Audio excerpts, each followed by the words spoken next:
মামু ভাই নিয়ে একসাথে দেখা হয়ে গেল অনেকদিন পরে। তোমরা অবস্থা ভালো আছেন নি? আসসালামু আলাইকুম প্রিয় দেশবাসী, আমি একজন সৌদি আরব প্রবাসী। তো আজকে দীর্ঘ প্রবাস লাইফে অনেক দিন পরে অনেকের সাথে দেখা করি না, অনেকেই কল বাজাইতেছে আসেন, দীর্ঘ অনেক দিন পরে আইসে প্রবাসে।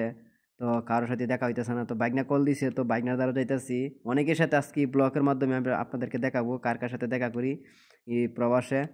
আর বিশেষ করে কিছু সৌদি আরবের দৃশ্য আমি আপনাদের মাঝে তুলে ধরবো এই ব্লগের মাধ্যমে।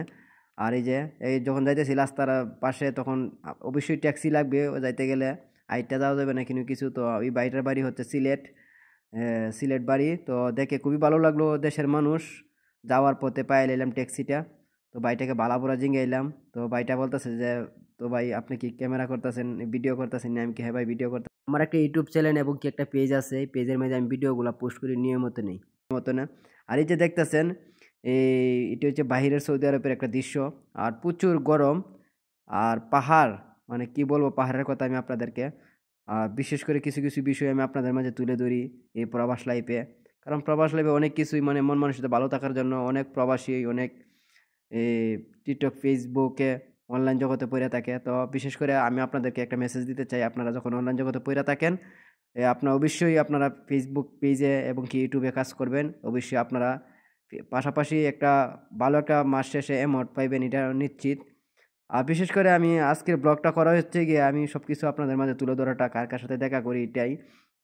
তো ভাবলাম আপনাদের মাঝে সব কিছু আস্তে আস্তে শেয়ার করি। এই যে বাইকটার সাথে দেখা হয়েছে লোকা, তো বাইক নিয়ে আইসে, এবার তারা ঘুমের থেকে উঠছে অনেকদিন পরে। তো ওরা ঘুমের থেকে উঠছে। তো ওরা কেমন আছো? কেমন আছো বাইকটা, কেমন আছো? ইয়াল্লা ইয়াল্লা রয়েছে বাইকটার রুম। আর যে দেখতেছেন, এটাই একজন প্রবাসীর ছোট্ট একটি রুম। তো বাইক নিয়ে টাকা দিতেছে, তো একজনকে দেওয়ার জন্য। তো মামা যখন আইসেন, কিছু টাকা লইয়া যান, একজনকে দিয়ে দিয়েন, মানে তার মামাকে দেওয়ার জন্য। তো শেষ মুহূর্তে তো অবশেষে বাইকনার কাছ থেকে বিদায় নিয়ে দিলাম। আর বাইকনা বলতেছে, মামু আমি তুই পাশে থাকি, পাশটা একটু ভিডিও করে নিয়ে দেবো। এটা সৌদি আরবের একটা এই পার্কের পাশে থাকে বাইকনাটা। আর বাইকনা প্রবাস লাইফটা হচ্ছে এরকম, কারোর সাথে দেখা করা যায় না কাজের ব্যস্ততার কারণে। তো অবশেষে আইলাম, ফেরো অনেক কিতা লাগিয়ে গেল। তো আইলাম রেস্টুরেন্টে আইসা, দুই বন্ধু মিলে খাওয়া দাওয়া করলাম, কিছু লইলাম, গরুর গোস্ত টুস্ত লইলাম। তো সবাই এটাই, আজকের ব্লগটা এই পর্যন্তই। সবাই ভালো থাকবেন, সুস্থ থাকবেন। আল্লাহ হাফেজ। পরবর্তী আবারও আপনাদের মাঝে ভিডিও নিয়ে